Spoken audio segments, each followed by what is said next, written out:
Parce que ça a été assez vite en mode carrière pour moi. Et te prends pas la tête, Axel, ça va bien se passer. Salut, je m'appelle Axel Baye, je suis acteur dans la région parisienne. J'ai commencé en tant que modèle photo.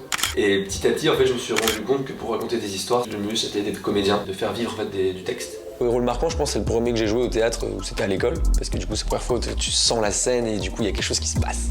Et au cinéma, j'ai fait des courts-métrages au début pour commencer, et dans les courts-métrages, du coup, j'ai incarné des personnages hyper intéressants que j'ai pu plus développer. Alors que quand c'était des plus gros projets, c'est plus impressionnant parce qu'il y a des gros moyens sur le set avec des bêtes de personnalité, mais peut-être que ça a moins marqué parce que c'est des rôles plus courts.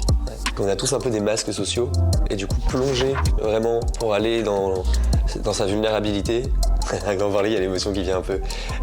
C'est dur des fois d'aller puiser en soi. Mais on a tout en soi, en fait, donc il faut se faire confiance. Quand la plupart des grands acteurs bien aussi disent que c'est facile, en fait, c'est facile dans un sens. Il faut pas trop réfléchir, il faut être. Dans la pièce qui s'appelle La MIFA, c'était une création théâtrale qu'on a explorée au studio Héberto à Paris. C'est un jeune homme qui a pas trop confiance en lui, qui se découvre. C'est la première fois que ma mère venait me voir au théâtre, c'est la première fois qu'il y a vraiment tous mes amis qui sont venus. Il y a une effusion dans cette pièce, c'était très bien écrit, il y avait du chant, il y avait de la danse, c'était trop beau. Dès que j'ai un moment de lâcher prise, le lâcher prise qu'on me dit, c'est là où en fait les choses vont, c'est là où j'ai mes castings, c'est là où je kiffe. Donc en fait, arrêtez de se mettre trop de trucs dans la tête et être juste dans l'instant. Il n'y a pas de règle, parce que tout le monde va te dire tout et son contraire. Non mais ta bande démo elle doit être comme ça, non mais t'as fait quoi comme projet? Et puis même les professionnels, même les réalisateurs que j'ai rencontrés, les directeurs de casting, ils vont dire non mais plus comme ça c'est pas toi.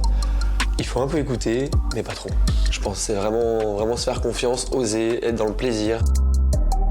C'est une vraie question très importante que des fois on se pose pas en tant que comédien et qu'on devrait se poser dès le début avec quel réel tu veux bosser, quel type de film, qu'est-ce que tu veux raconter, qu'est-ce que tu veux laisser au monde. Peut-être aussi, c'est une manière aussi. Je pense que beaucoup d'artistes veulent laisser des choses au monde, que c'est les écrivains. Moi, avant tout, c'est le scénario, c'est ce que veut transmettre le ou la réal, c'est raconter les histoires. Et j'ai envie de jouer des choses très différentes. Alors, le fantastique, c'est ce que j'aime, mais vraiment faire des choses opposées. Et ça, c'est vrai que c'est dur pour un acteur français, américain, moins les Américains, de pouvoir jouer des choses très différentes. C'est pour ça que je dis que je veux pas être dans la morale, c'est que d'un coup, je peux jouer un gros connard et le mec gentil et l'histoire d'amour et vraiment toutes ces choses. Mais le cinéma, je crois qu'il a déjà plus de 100 ans et réussir à réinventer un peu le cinéma et faire du nouveau après 100 ans, c'est dur. Et il y a certains films qui réussissent à avoir ça, et c'est ça que je veux, je pense. The Substance, à la fois, il y a un thème féministe, mais qu'elle développe et qu'elle utilise super bien. Je trouve que, moi, il me remue encore de l'intérieur. Il arrive à innover. C'est ça, en fait, qui me surprend, c'est qu'elle arrive à innover après tant de temps. Elle a pris tout le temps, elle a galéré, tout le monde lui a dit non dans les productions, et elle l'a fait. Elle a eu Demi-Moore, elle a eu Margaret Qualley. Après, personnellement, je suis un peu dégoûté parce qu'ils ont un peu cuté ma scène. Ça m'arrive beaucoup en ce moment, mais c'est pas grave, c'est le destin. Que les gens ils en ressortent avec quelque chose, ce genre de film qu'on voit et tu sors, et ça reste en toi et tu te poses des questions et ça fait rêver et inspirer les gens. Moi c'est ça que je veux.